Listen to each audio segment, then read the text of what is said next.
नमस्कार, आप देख रहे हैं साधना एक्सप्रेस डिजिटल और आपके साथ मैं हूं हिना मेहता। आज बात करेंगे वेस्ट बंगाल के 2026 विधानसभा चुनाव की, जहां सियासत सिर्फ सीटों की नहीं बल्कि पहचान, वोटर लिस्ट और सत्ता की सबसे बड़ी जंग बन चुकी है।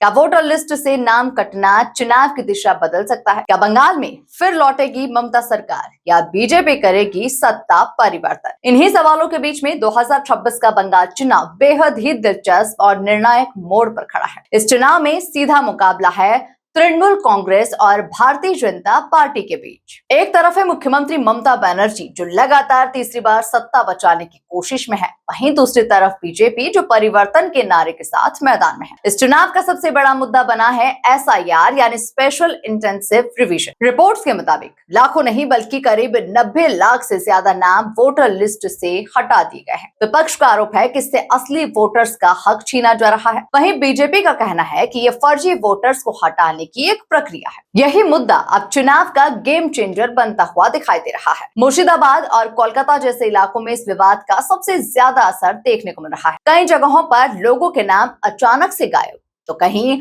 विरोध और नाराजगी खुलकर सामने आ रही है। मुर्शिदाबाद में तो चुनावी हिंसा की खबरें भी सामने आई है, जिसमें पत्थरबाजी और बमबाजी तक हुई है।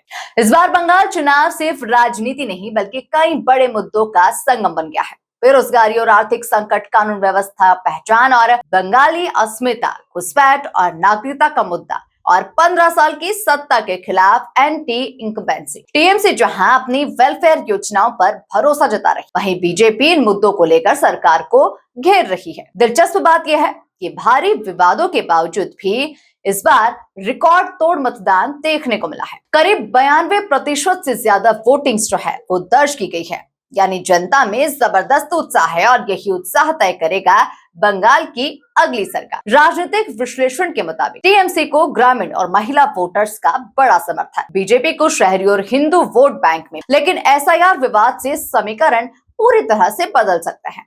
यानी मुकाबला बेहद ही कांटे का है। तो सवाल अब भी वही है, क्या वोटर लिस्ट का विवाद चुनाव की दिशा बदल देगा? क्या ममता बनर्जी फिर से करेंगी वापसी या फिर बीजेपी लिखेगी नया इतिहास? इन सभी सवालों के जवाब मिलेंगे 4 मई को, जब आएंगे चुनाव के नतीजे। नमस्कार और आप देखते रहिए साधना एक्सप्रेस डिजिटल। खबरों की रफ्तार सधे अंदाज में लेटेस्ट खबरों के लिए हमारे चैनल साधना एक्सप्रेस डिजिटल को सब्सक्राइब जरूर करें।